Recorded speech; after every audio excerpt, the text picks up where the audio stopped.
Bonjour à tous, bienvenue à cette nouvelle édition du salon Relations clients, stratégie client. J'ai le plaisir de vous accueillir à cette conférence expert. On va parler ce matin d'agents conversationnels, de chatbots.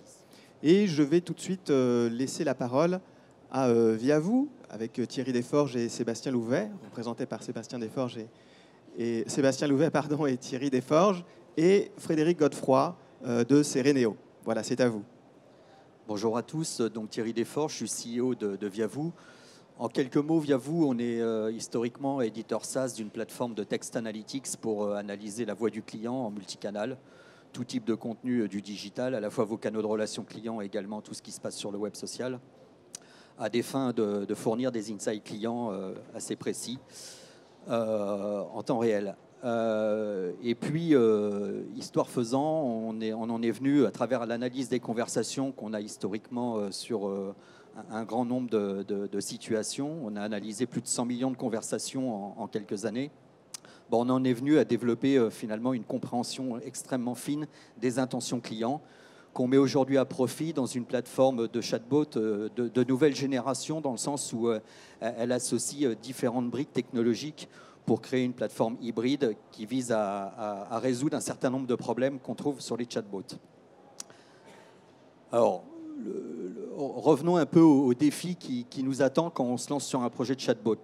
Finalement, si on se place côté consommateur, la première chose, c'est que lui, il s'attend à s'exprimer en langage naturel et ne pas avoir à codifier finalement son langage pour être compris par un robot. Ça, c'est le premier élément. Le deuxième, c'est qu'il attend une réponse précise et rapide à ses demandes, et donc il faut être capable de converser avec lui, mais également d'exécuter un certain nombre de tâches qui correspondent à sa demande.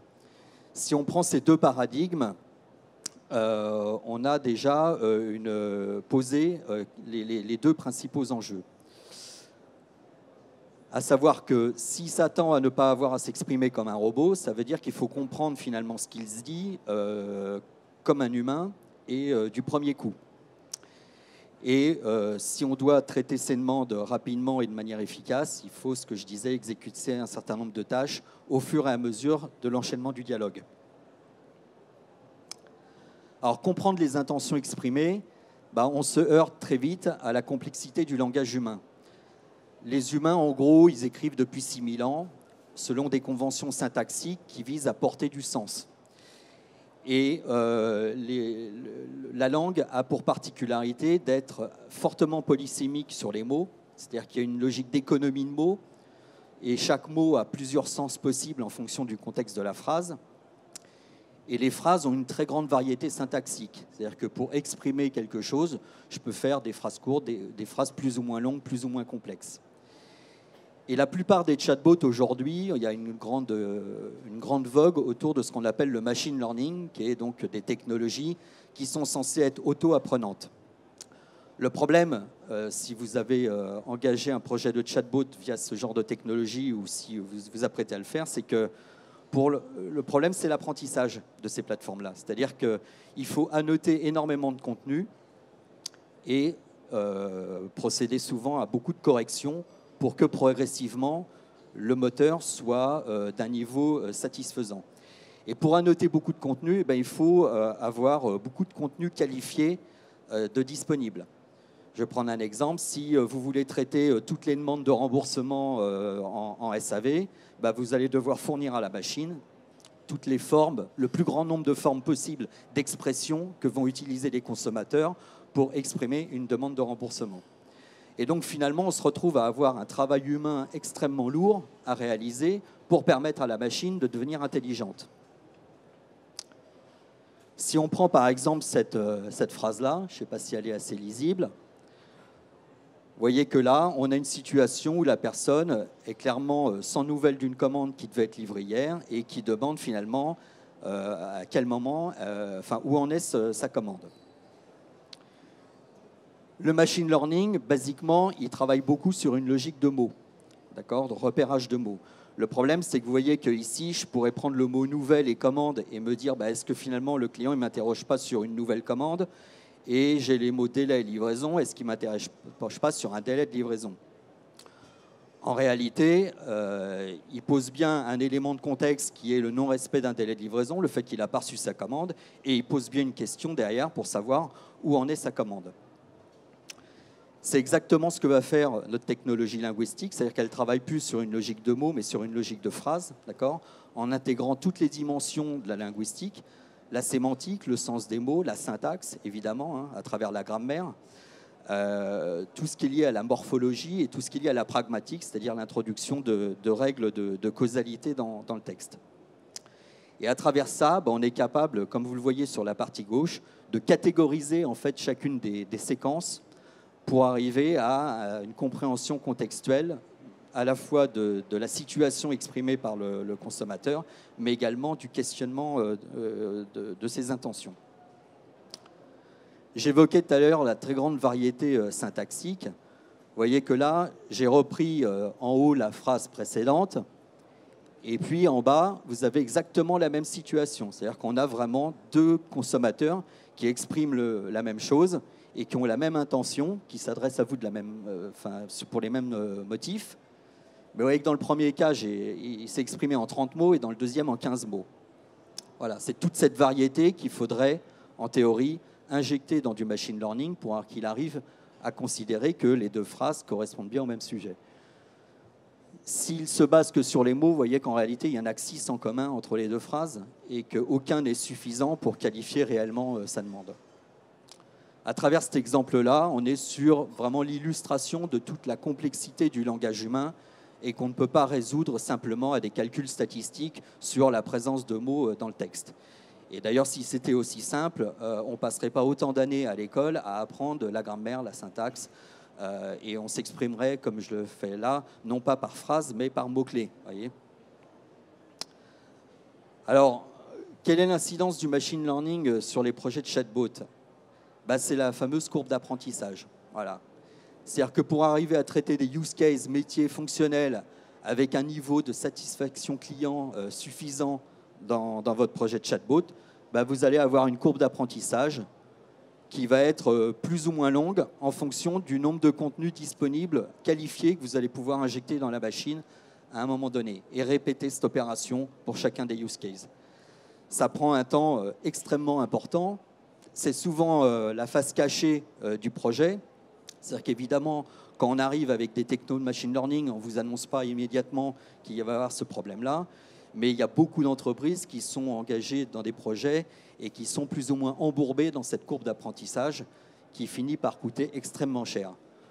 Elle coûte d'autant plus cher que finalement, il y a quand même un minimum requis côté client, si on ne veut pas dénaturer l'expérience client, qui est d'avoir un niveau de compréhension qui soit assez proche de ce que sait faire l'humain.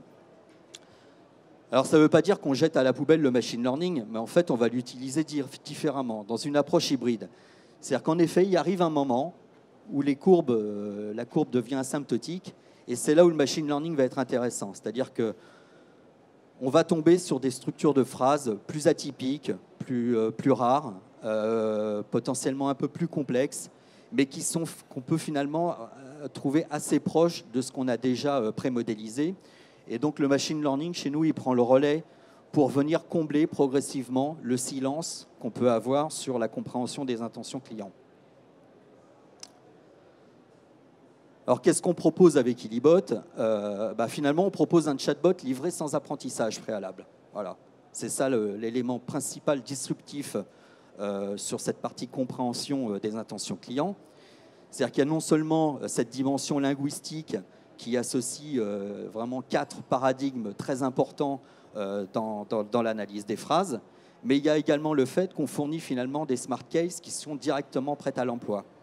C'est-à-dire qu'on a pris le soin depuis des années, via nos équipes d'ingénieurs linguistes, de modéliser en fait tout un tas de situations. On a 20 000 ressources linguistiques disponibles et qui sont cataloguées pour pouvoir traiter tout un ensemble de situations fonctionnelles prêtes à l'emploi. Donc imaginons que vous soyez dans un métier où il y a de la réservation. Vous avez la liste là, par exemple, de tout ce qu'on propose pour le suivi de la réservation, les demandes de modification de résa, les échanges d'une réservation, l'annulation de la réservation et ainsi de suite. Voilà. Donc tout ce travail conséquent, c'est ce que vous auriez à faire et il faudrait injecter unitairement toutes les phrases qui concernent chacune des lignes ici dans du machine learning eh ben, on vous dispense de cette étape-là, soit en utilisant directement notre plateforme d'analyse, soit alors en vous fournissant les bibliothèques sémantiques qui permettent d'accélérer aussi l'entraînement de votre chatbot sur chacune des situations.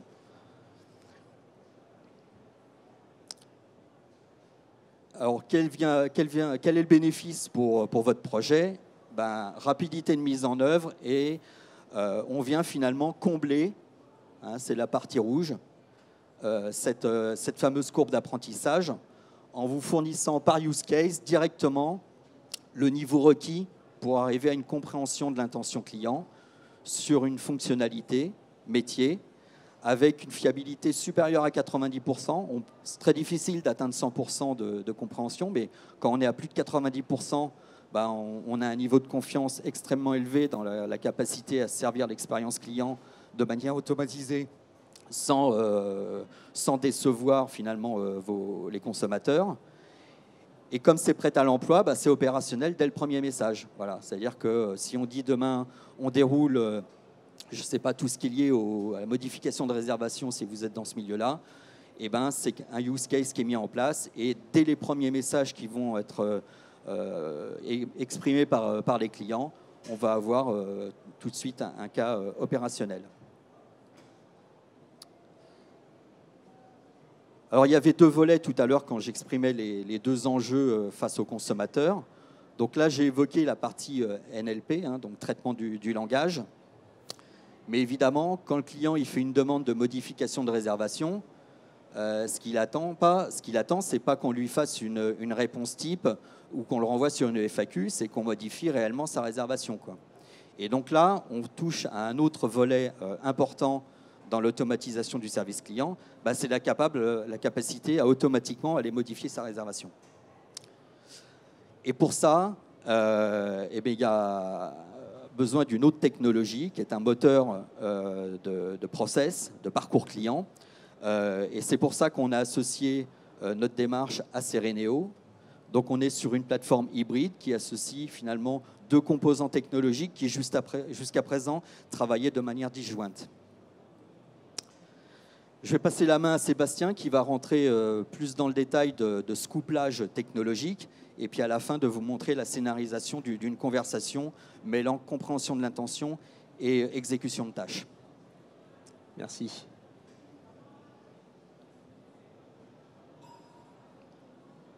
Donc comme vous le disiez Thierry, une fois que cet enjeu de compréhension finalement de l'intention exprimée par un client, un prospect, une fois qu'on a réussi à maîtriser cet enjeu, l'étape suivante, c'est de faire rentrer ce client, cet interlocuteur, dans un parcours.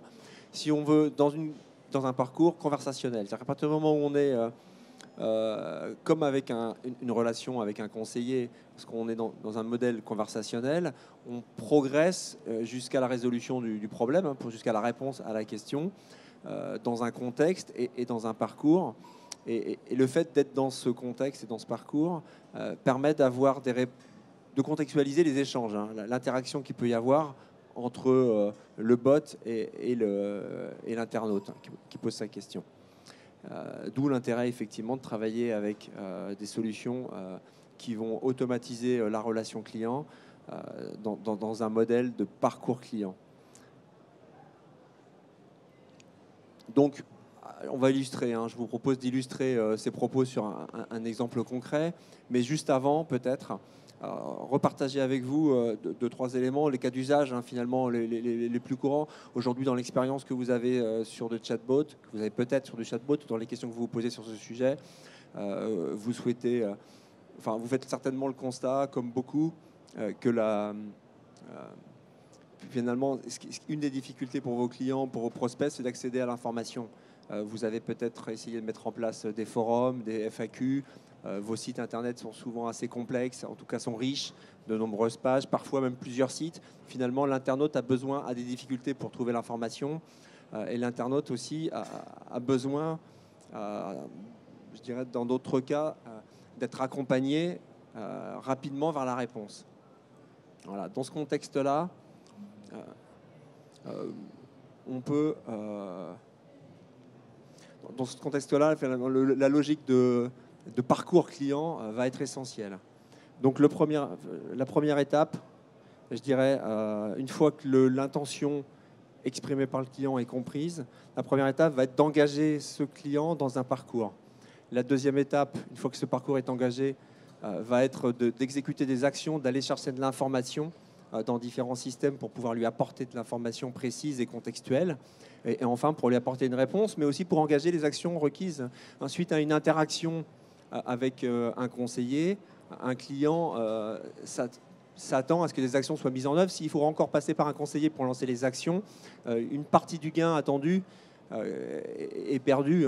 Donc à partir du moment où votre solution de chatbot a cette capacité d'engager des actions, il va pouvoir remplacer le conseiller jusqu'au bout de la réponse à l'attente du client.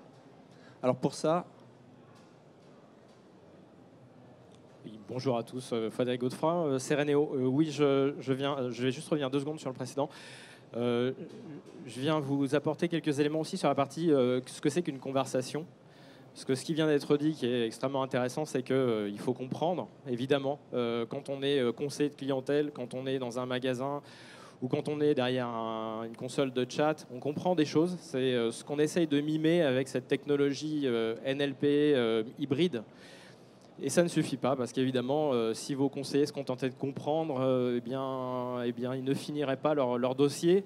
C'est pour ça que vous les formez aux procédures, c'est pour ça que vous les formez aux outils de l'entreprise, c'est pour qu'ils soient capables de forger une réponse, forger une solution et réagir.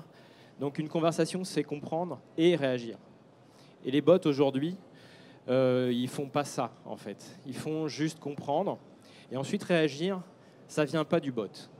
Réagir, ça vient de l'IT, c'est vos ressources informatiques qui sont pluguées derrière le bot et qui vont être actionnées via des actions qui sont construites par des développeurs, qui coûtent là aussi de l'argent, parce que là, le sujet du coût qui a été soulevé par Thierry est très important. Développer ces interconnexions, faire en sorte que les compréhensions de l'IA soient ensuite suivies des faits, ça demande des efforts qui sont très coûteux. Parce qu'en fait, on demande à l'IT de refaire la même chose que ce qui est dans le cerveau des conseillers. Et ça aussi, si c'était facile à faire depuis le début, on le saurait. Alors notre approche, c'est de dire que derrière le NLP, il faut un parcours client. Un parcours client, c'est en fait une stratégie. Et quand on converse avec quelqu'un, vous avez tous l'expérience de la conversation, on comprend, mais on a surtout une stratégie, on poursuit tous un but. Le client, il poursuit le but, il poursuit l'objectif de faire traiter sa réclamation, sa demande, sa question. Et puis le conseiller, souvent, a à peu près le même but, il le partage. C'est pour ça que c'est une conversation plutôt qu'une dispute. Tout le monde va dans le même sens et chacun essaye de résoudre le problème avec, du côté du conseiller, dans sa stratégie, des connaissances que le client n'a pas, la compréhension de l'entreprise, la compréhension des actions qui doivent être menées, dans quel ordre. Et le parcours client digital, il est là pour ça. Il est là pour réaliser les bonnes actions dans le bon sens, dans le bon ordre. Alors, je vais vous montrer la partie parcours client digital, comment ça fonctionne. C'est hybride, c'est-à-dire qu'au lieu d'être complètement appuyé sur l'IT, d'être complètement appuyé sur la technologie, on va injecter de l'humain dedans. Et pour ça, on permet à vos experts, qui eux maîtrisent parfaitement le parcours client, si vous les appelez des experts, c'est bien pour ça, c'est parce qu'ils sont très pertinents. Ils maîtrisent ce parcours client et si vous les mettiez derrière chaque cas client, vous auriez un taux de satisfaction absolument démentiel. Et donc, on va leur demander de partager cette intelligence qu'ils ont acquise avec leur expérience, avec leur capacité à se mettre à la place du client. Ça, c'est une des grandes forces de l'humain, c'est que entre deux locuteurs, on n'a pas que échanger des mots, on partage aussi des expériences communes sur lesquelles on s'appuie pour apporter des réponses. Ce parcours client, il va intégrer cette expérience-là. Ça se présente comme ça, en fait. Un parcours client, ce sont des enchaînements d'étapes. On découvre un problème, on pose des questions pour mieux le qualifier. On va aussi vérifier des choses que le client nous a dites et qu'on n'est pas certain de pouvoir conforter si on regarde les informations dont on dispose. Donc, on va finalement faire appel aux ressources IT de l'entreprise pour aller vérifier la déclaration, compléter avec des informations liées au remboursement, au transport, à tous les sujets de la réservation, tout ça, tout ce qu'on a évoqué tout à l'heure. Et ces parcours clients, en fait, ils sont digitaux. Ça veut dire que vous allez ensuite pouvoir les exécuter. Les exécuter derrière un NLP, qu'est-ce que ça veut dire? Ça veut dire qu'en fait, le NLP, il va successivement, à chaque échange, délivrer des intentions codifiées et délivrer des entités nommées qui sont rattachées à ces intentions. Un exemple. Le client, tout à l'heure, dans l'exemple de Thierry, disait où en est ma commande, en gros. Pour cette intention suivie de commande, il faut une entité à côté qui est le numéro de la commande. C'est tout bête, hein, mais on a besoin des deux. Alors, soit on le connaît déjà, soit le client nous l'offre sur un plateau dans sa phrase en donnant son numéro. Si il nous l'a déjà donné, le parcours client, lui, il va s'appuyer sur cette information qui a été captée, il va automatiquement aller récupérer les connaissances qu'on a de cette commande dans l'IT. S'il ne nous l'a pas donné, le parcours client va détecter que l'entité est absente alors qu'elle était attendue, et donc que cette intention suivie de livraison doit être complétée. Et ça, c'est le parcours client qui va le faire, qui va reposer une question plus pertinente derrière, en disant OK, j'ai compris, vous voulez suivre un colis, mais quel est votre numéro de commande? Donc c'est là où il y a vraiment une intelligence humaine qui est digitalisée et qui, par hybridation, est poussée au client. Alors comment ça fonctionne? Une fois que vous avez dessiné vos parcours clients, vous les avez donc capitalisés, ça devient un asset digital, et là, vous pouvez le pousser dans votre plateforme Illibot, qu'on voit sur le schéma à gauche. Je vais vous expliquer un petit peu ce schéma. En fait, la couche du milieu, c'est Illibot, avec les deux technologies, le NLP et le parcours client. Le parcours client est alimenté par un studio de design qui vous permet de construire vous-même vos parcours, de les écrire comme vous les feriez en réel sur le terrain. Et ensuite, ce parcours est exécuté dans un moteur de parcours client digital. Ce moteur-là, il va s'appuyer à chaque étape de la conversation sur le NLP pour capter les intentions et les entités, compléter ce qui lui manque et avancer, cette fameuse stratégie de conversation dont je parlais tout à l'heure, avancer vers la résolution pour le client. Et pour faire ça, il va être plugué en haut sur vos canaux, donc il va être par exemple présent dans tous vos points de contact dans lesquels vous souhaitez avoir une présence de bot. Donc typiquement, vous pouvez le mettre dans votre espace client, vous aurez une chatbox qui est un agent conversationnel automatisé. Vous pouvez le mettre dans vos présences sur les réseaux sociaux, dans Messenger, Snapchat, ce que vous voulez. Vous pouvez aussi le pousser sur vos chats in-app, parce que vous avez peut-être des applications mobiles dans lesquelles vous voulez avoir cette présence chatbot. Et ensuite, vous allez avoir besoin d'accès à vos connaissances sur vos clients. Donc, ce même moteur va aussi s'interfacer avec vos outils IT, il va se connecter à votre CRM, il va se connecter à votre ERP, à votre SIRH si vous voulez, à tout ce que vous avez comme moyen technique pour servir vos clients. Il va se connecter au travers d'API. Si vous avez des API, nous, on sait les intégrer. Effectivement, technologiquement, on a les connecteurs. Si vous n'avez pas d'API, on va être capable aussi de dialoguer par flux avec votre système d'information. Ça va vous permettre de déployer des projets de ce type-là sans avoir besoin de faire des gros efforts d'intégration. On peut même utiliser le RPA, c'est-à-dire l'automatisation des clics du conseiller, pour faire le travail que ferait un conseiller de façon automatique, c'est-à-dire que derrière les conversations automatisées du bot, on va faire des actions comme le conseiller le ferait. Et grâce à l'ensemble de ces moyens, on va pouvoir délivrer ce parcours client automatique, en autonomie, grâce à la compréhension du langage et grâce aux actions qui ont été définies dans le parcours client digital. Je vais rendre la main à Sébastien pour vous présenter concrètement à quoi ça ressemble. Oui, on va illustrer en fait ces propos à partir d'un exemple de service client. On est sur de l'après-vente, ainsi du suivi de commande. On aurait très bien pu être sur de l'avant-vente. Vous pouvez très bien imaginer qu'un client, un prospect cherche de l'information, a besoin de comprendre votre offre. Il peut rentrer dans un parcours, avoir accès à de l'information et interagir avec le bot jusqu'aux réponses à ses besoins. D'ailleurs, à ce sujet-là, dans cet exemple où on est sur un tunnel de vente, les interactions sont enregistrées, sont comprises par le moteur NLP, dans l'interaction entre le bot et le prospect. Et toute cette masse d'informations, cette data finalement, qui est stockée, qui est analysée pendant ces interactions, peut servir à faire définir des profils sur ses clients, à faire du retargeting. Où vous pouvez imaginer d'ailleurs pas mal d'applications au fait que cette relation client digitale a été enregistrée, a été comprise, a été stockée et alimente finalement votre connaissance client. Dans ce cas ici, dans cette illustration, on est sur du service client après-vente. On est dans un cas où finalement on a un client qui souhaite savoir où en est sa commande, et c'est un cas finalement un cas courant de sollicitation du service client, souvent très gros volumes. Les volumes sont souvent assez récurrents. On est encore une fois dans la règle de Pareto 80-20, où vos services clients, vos conseillers sont sollicités pour des choses un peu récurrentes, pas toujours une très grosse valeur ajoutée. Ici, en plus d'offrir, en plus d'avoir un impact sur le coût du service client, vous apportez un service qui peut être meilleur que celui du conseiller parce que vous auriez des plages horaires. On peut imaginer des plages horaires beaucoup plus larges que celles que vous définissez avec des conseillers. Vous pouvez aussi, grâce à cette partie automatisation du parcours, avoir accès à de l'information quasiment temps réel que le conseiller aurait du mal à avoir parce que lui, il a des contraintes de temps pour répondre.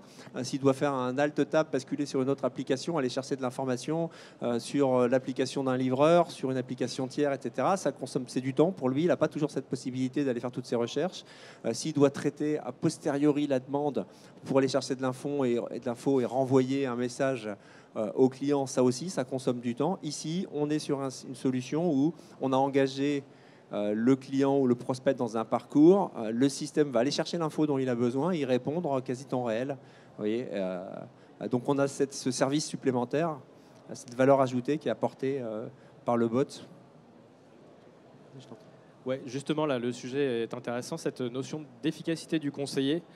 Nous, on l'a mesuré. On est allé voir dans des situations réelles quelle était la part que le conseiller a vraiment réussi à consacrer à traiter son client, à écouter ses demandes, à lui apporter des solutions, et quelle était la part parasite de bruit qui est liée à l'utilisation des outils. Et on en a sorti un indicateur qui s'appelle la durée utile de contact. Cette durée utile de contact, c'est le ratio entre le temps qui est perçu utile par le client et la totalité de sa conversation, de son contact avec la marque. Et on s'est rendu compte que le temps utile était inférieur à 25%. Donc ce que vient de dire Sébastien, c'est 75% du temps d'un conseiller dont on est en train de parler. Et donc ce parcours client-là, non seulement le bot, il va l'exécuter comme le conseiller, mais il va le faire en instantané. Ça veut dire que vous allez aussi avoir un gain de qualité de l'expérience client.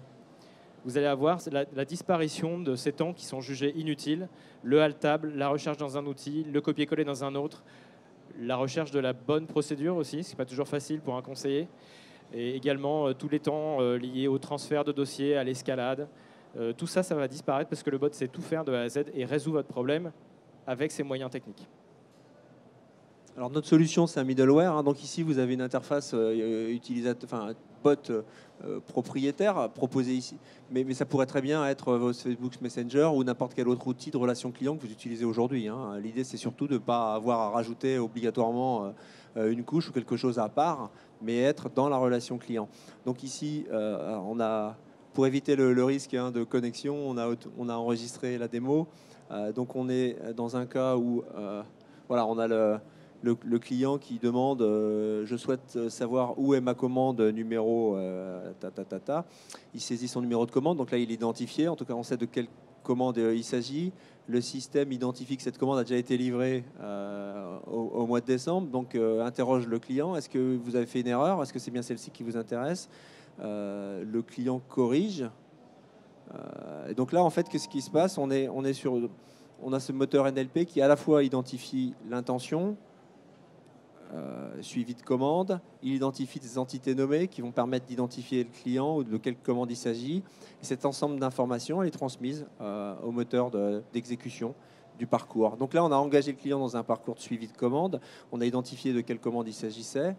Et le bot lui répond, lui importe l'information du retard. Alors le client savait peut-être déjà qu'il y avait une journée de retard, mais va anticiper aussi. On est dans un parcours, donc on peut anticiper, proposer des actions alternatives. Et là, on profite finalement qu'il y a eu une relation client établie, conseiller client établi, pour l'interroger sur ce qu'il souhaite faire si la commande n'est pas livrée dans les 5 jours.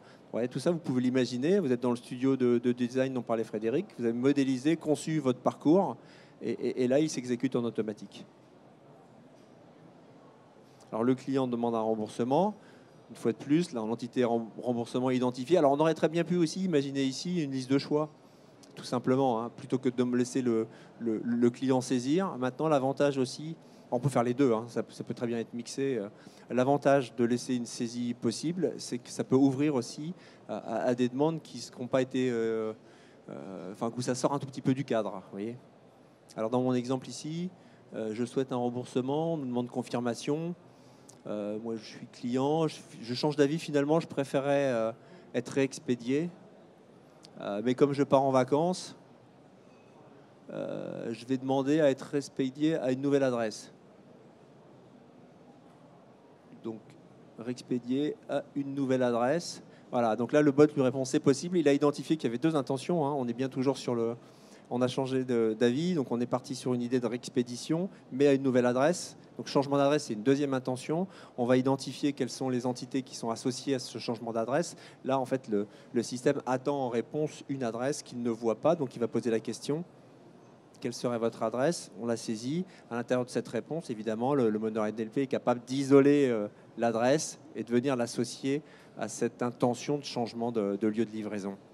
Donc voilà, ça enregistre dans le système, ça demande confirmation. On peut très bien imaginer derrière un envoi juste à la fin de la conversation qui se termine maintenant. Si je dis oui, c'est parfait, merci beaucoup. Hop, on termine cette interaction. On peut très bien après imaginer les actions requises avec une information qui part vers les équipes qui vont préparer éventuellement une réexpédition. On peut envoyer un accusé réception au client. Et voilà. Donc là, on est sur un exemple d'ailleurs de chat. On pourrait très bien imaginer la même chose. Alors il n'y aurait pas le même niveau d'interaction, mais on peut très bien imaginer une automatisation basée sur un échange de mails, basée sur n'importe quel autre finalement canal d'interaction entre la marque et ses clients. Quelque chose à ajouter, Frédéric? Oui, sur ce que tu viens de dire, effectivement, ce qui est intéressant, c'est que la technologie NLP plus parcours client digital, ce que vient d'évoquer Sébastien, c'est un système qui peut faire du temps réel, donc qui peut faire de l'interactif devant un client plus rapidement encore qu'un conseiller. Mais quand on parle de temps différé, on a les mêmes problématiques puisque on va dans un mail exprimer plusieurs entités, plusieurs intentions en même temps. Et l'intérêt d'avoir ce parcours client, c'est qu'il va les traiter dans l'ordre qui est logique. Il va commencer par identifier qu'on a un besoin de suivi de livraison. Et dans le même mail, ensuite, plus tard, il va identifier qu'on demande une réexpédition à un autre endroit. Donc finalement, ce parcours client, ce qui s'est fait en temps réel, en synchrone, il peut aussi le faire en temps asynchrone. Et ça permet de faire des réponses homogènes sur tous les canaux simultanément. Évidemment, ça peut aussi fonctionner pour l'agent lui-même. Ce bot, il peut aussi assister l'agent dans son travail au téléphone, mais il peut aussi travailler sur l'écrit temps différé. Il y a même une troisième application, c'est-à-dire que Elibot, c'est à la fois un chatbot, un mailbot, mais c'est aussi un databot, parce qu'il est capable de travailler sur de l'information qui est déjà présente chez vous. Vous avez des données sur vos clients, et elles ne sont pas toujours directement consommables. C'est-à-dire que vos informations dans votre IT, parfois, elles ne sont pas structurées. Et donc, ce que vous avez besoin de savoir sur votre client est caché dans un commentaire. Et là, le rôle de Elibot, ça va être aussi de s'appuyer sur cette capacité NLP et interprétation par le parcours client pour comprendre les précédentes saisies d'un conseiller, par exemple, dans la fiche du client, et tenir compte de ces informations-là, d'historique, pour avancer de manière plus pertinente dans le parcours. Le bot dont on est en train de parler, ce n'est pas un bot qui se contente d'une conversation, en fait. Lui, il prend le parcours client en entier. Ça, c'est un point important aussi, je pense. C'est-à-dire qu'il va commencer au moment où le client émet sa demande et il ne va pas lâcher le dossier jusqu'à sa conclusion ultime, jusqu'à son aboutissement complet. Ce qui veut dire qu'il reste actif potentiellement plusieurs jours. Les chatbots, habituellement, une fois qu'on a fermé la fenêtre, ils sont éteints. Là, le chatbot, il va continuer. Et il va continuer potentiellement à reprendre du langage naturel sous d'autres formes. Il peut commencer dans un mode conversationnel temps réel sur un chatbox. Et ensuite, il va pouvoir basculer en mode mail, puis revenir dans un mode conversationnel si le client, 2 jours après, repose une question sur Messenger et dit bah alors, on en est où? Est-ce que vous m'avez relivré? C'est le même parcours. Et on sait que c'est le même client. Donc là, grâce à cette historisation d'informations, on va faire une réponse qui est encore plus pertinente pour le client.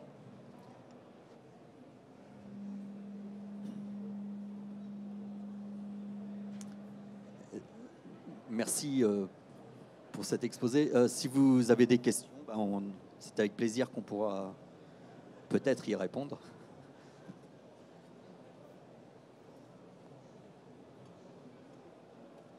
Bonjour, juste une question de néophyte. Qu'est-ce qui se passe si la réponse que je donne au chatbot n'est pas dans le parcours client? Bon, ça, c'est pour moi. Alors, effectivement, le parcours client, c'est la clé, vous avez bien compris, c'est là où on met l'expérience de l'entreprise pour résoudre les problèmes. On vous a expliqué qu'il y avait de l'hybride et on vous a aussi expliqué qu'il y avait de l'apprentissage. Il y a quand même ces deux facettes. Dans la partie parcours client, l'apprentissage, c'est les experts qui écrivent ce qu'ils savent, qui font cet effort d'apprentissage, qui enseignent aux bots la manière de traiter. Et donc, c'est pas complet. C'est jamais complet, en fait. Bon, déjà, il faut lancer quelque chose. Donc, en général, on fait un Pareto, on prend nos 80% de volume, ça fait nos 20% de motifs et on se lance. Et bien évidemment, il y a des clients qui demandent autre chose. Pour ça, en fait, on a deux strates. On en a montré qu'une, mais il y a une strate qui est le parcours client qui répond à une problématique. Et il y a une surstrate qu'on appelle la métaconversation. Ça aussi, vous pouvez le décrire, mais on vous propose évidemment des modèles. L'intérêt de la métaconversation, c'est que c'est celle qui va vous permettre d'accompagner une conversation, comme on le fait quand on est un être humain. Quand on est un conseiller de clientèle, on suit un parcours parce qu'on a été formé à le faire, mais si le client dit autre chose, on a une manière d'y réagir. Alors, qu'est-ce que ça couvre ? Typiquement, ça va couvrir des exemples qu'on a déjà vus. Quand on a rencontré une demande de type changement d'adresse, mais qu'il n'y avait pas d'adresse, en fait, c'est la méta-conversation qui s'est allumée à ce moment-là. Dans le parcours client, on n'a pas besoin de couvrir ce cas. Dans le parcours client, on dit on peut changer d'adresse. Et on a, dans ce cas-là, besoin d'une adresse. Mais là, la méta-conversation détecte qu'il manque un élément et va poser une question complémentaire. Il se passe exactement la même chose quand on est face à une intention qu'on n'a pas comprise. Alors là, il y a plusieurs réponses possibles. Pour répondre directement à votre question, je vais attendre un tout petit peu. Je vais d'abord vous montrer le cas le plus simple, c'est-à-dire que le client vous fait une demande que vous couvrez déjà par ailleurs. Vous êtes en train de traiter un suivi de livraison, et dans ce suivi de livraison, le client se rappelle qu'il avait un autre souci et dit « Ah oui, mais au fait, je voulais aussi retourner l'autre produit de la commande ». Là, la métaconversation, elle comprend que cette intention-là, elle n'était pas reliée à la première. Donc, la métaconversation prévoit qu'on vous garde le sujet de côté. Le bot va répondre « Je crois comprendre que vous avez une demande additionnelle. Est-ce que vous voulez que je la traite après ?» Et là, vous avez la liberté de répondre. Vous pouvez dire oui, d'accord, ou non, en fait, c'est mon sujet principal. Ça, c'est la métaconversation qui le couvre. Maintenant, il se peut fort que cette demande additionnelle, elle ne soit pas du tout couverte. Là, c'était le cas couvert. Dans ces cas-là, effectivement, nous, on va pouvoir le capter et faire de l'escalade. Le bot n'a pas vocation à répondre à tout, on l'a dit. Il y a quand même 20% de situations, quand on lance un bot, qui ne seront pas couvertes au départ. Donc, dans ces cas-là, on met en place, dans la métaconversation, les moyens d'escalade. On va dire, par exemple, que vous avez un conseiller un conseiller chat, qui est lui-même disponible et qui va reprendre la conversation derrière sur sa console. Mais on a la possibilité aussi de plugger un web callback, d'offrir à la personne de simplement faire une demande par mail qui sera prise en charge par un humain. L'essentiel, c'est qu'ensuite, on ne laisse pas le client en plan et qu'on ne l'inscrive pas comme un certain nombre de bots qu'on a pu voir sur le marché dans une sorte de boucle infinie où oui, mais attendez, ça, je ne sais pas le faire, dites-moi un truc que je sais faire. Non. On a bien compris que ce cas-là n'était pas couvert, donc on va tout simplement l'identifier et lui proposer différentes solutions que vous allez décider. Parce que c'est la métaconversation-là, c'est vous qui les écrivez. Et bien évidemment, après, il y a la suite. Vous avez identifié ces demandes-là, vous ne les couvrez pas maintenant, mais vous voulez les couvrir plus tard. Donc le système s'appuie vraiment à plein sur l'analytics de Viavou et permet de remonter justement ces informations pour que vous sachiez qu'il y a des demandes non couvertes, pour que vous sachiez quels volumes sont concernés par ces problématiques-là. Et tout ça, ça vient alimenter les experts qui font vos parcours clients. C'est eux qui vont, au fur et à mesure, enrichir en évitant la prochaine fois qu'il y ait besoin d'une escalade. Mais l'idée, c'est quand même qu'au départ, on apporte la meilleure expérience possible et qu'on ne soit pas non plus dans une expérience où on essaye de tricher ou de mentir au client. Si on ne sait pas, on va le dire de manière transparente et on va basculer sur un moyen qui va quand même permettre de résoudre. Je ne sais pas si je réponds à votre question. D'autres questions ? Oui.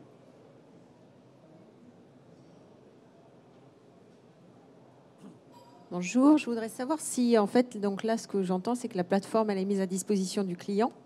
C'est ça, et c'est le client qui alimente, enfin, c'est à la main du client pour alimenter les parcours clients ou les armes de conversation. Et est-ce que c'est quelque chose qui s'adresse à des initiés, à des néophytes, enfin, l'ergonomie, enfin, est-ce que le tout à chacun peut alimenter une conversation à partir du moment où c'est bien défini? Il y a deux facettes, je vais prendre la partie parcours et puis je laisserai Thierry ou Sébastien évoquer aussi le côté analyse du langage. Sur la partie parcours, le graphe que vous avez vu tout à l'heure qui décrit les différents enchaînements, nos clients le confient à des gens qui sont vraiment de la direction de la relation client. Ce n'est pas un outil qui est mis entre les mains de l'IT. C'est vraiment le point clé parce qu'effectivement, quand on demande à l'IT, avec toutes les qualités et la bonne volonté qu'ils ont une roadmap et ils n'ont pas le temps. Alors que la DRC, elle a forcément le temps parce qu'elle a la pression. Donc la DRC trouve le temps. Et par contre, pour que la DRC puisse le faire, il faut que l'outil soit adapté à ça. Et c'est pour ça que le studio design il a été pensé pour les utilisateurs métiers. Dans le parcours client, on va clairement identifier ce que c'est qu'une interaction et c'est le conseiller ou le superviseur ou l'expert de la relation client qui va lui-même pouvoir écrire son discours, qui va donc lui-même aussi pouvoir écrire la manière dont le bot se comporte, s'exprime. Et de la même façon, à chaque fois qu'on va avoir besoin d'une ressource IT, on ne va pas demander à un développeur de le faire en fait. Dans le système qu'on vous présente, il y a des étapes qui sont automatisées. Ces étapes en fait appellent des services juste par leur nom. C'est aussi simple que ça. Donc vous avez des listes déroulantes et vous dites je veux order get par exemple pour récupérer la liste des commandes. Ça c'est quelque chose que nos utilisateurs métiers font d'eux-mêmes. Évidemment on les forme, mais la formation c'est une journée et à la fin vous êtes autonome. Et sur la partie NLP, il n'y a aucune compétence linguistique à avoir. On travaille vraiment sur des use cases fonctionnels. Donc il suffit d'avoir comme point d'entrée chaque situation fonctionnelle. Et nous, derrière, on active les bibliothèques qui correspondent à chacune de ces situations. La seule spécificité dans le paramétrage, c'est tout ce qui relève de la nomenclature de vos produits, voilà, qui sont vos référentiels en fait, spécifiques.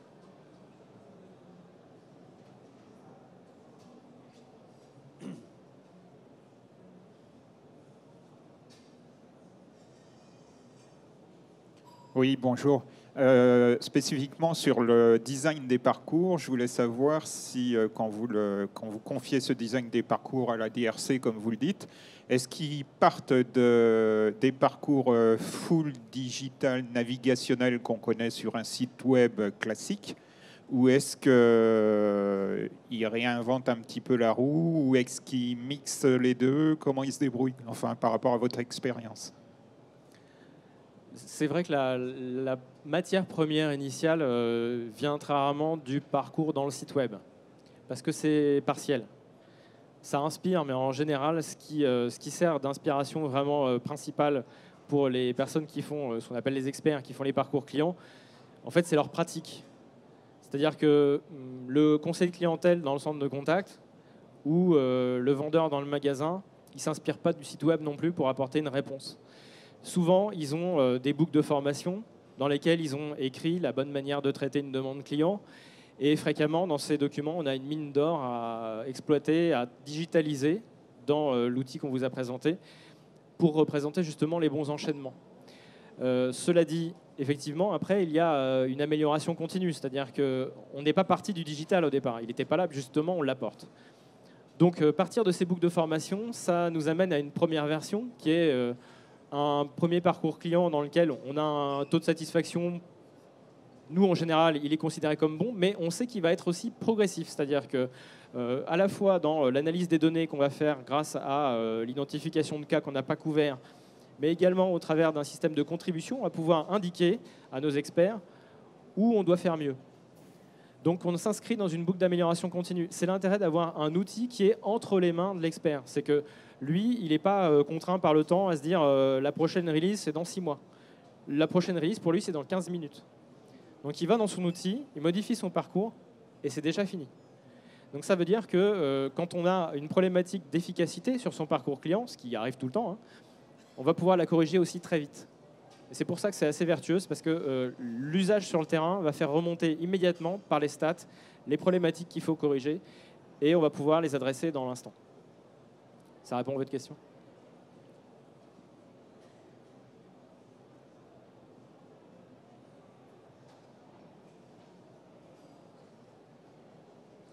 Bonjour.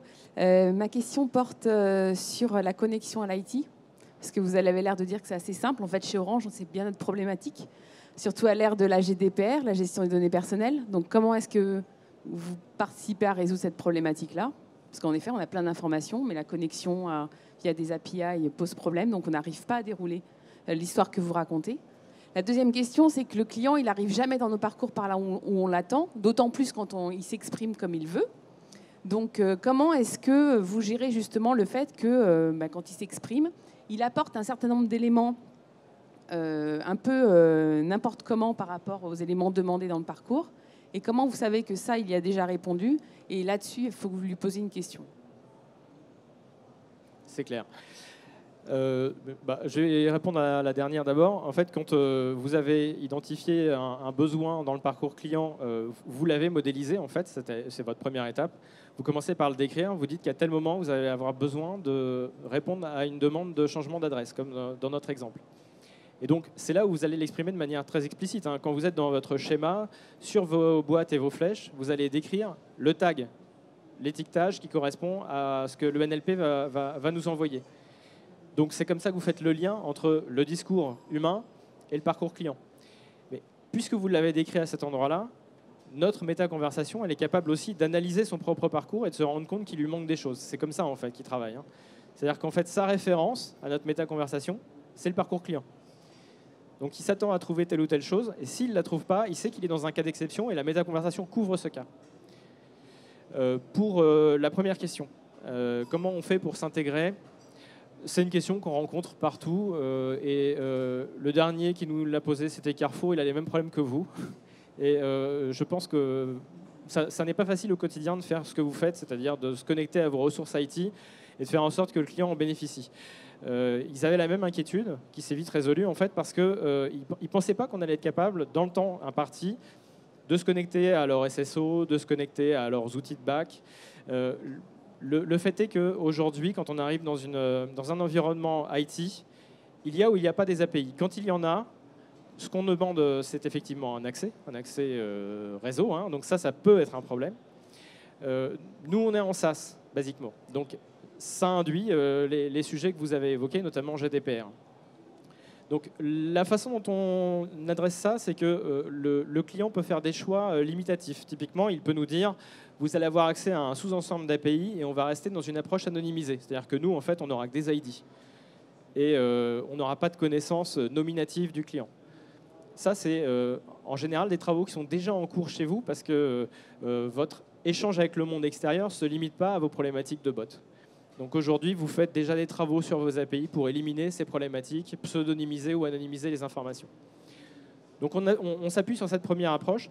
La deuxième approche, c'est qu'on est aussi capable de trouver des solutions sécurisées avec le bon niveau de certification.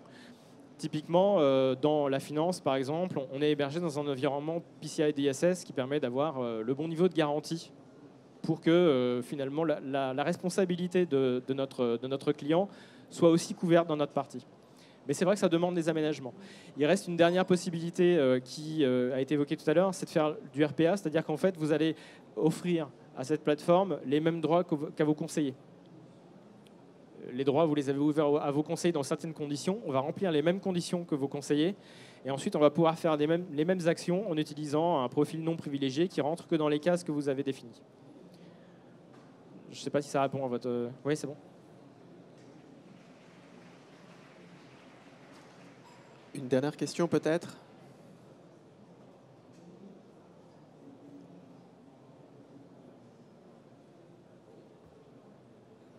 Très bien, écoutez, merci messieurs pour cette conférence. Merci à tous et bonne journée. Merci, bonne journée.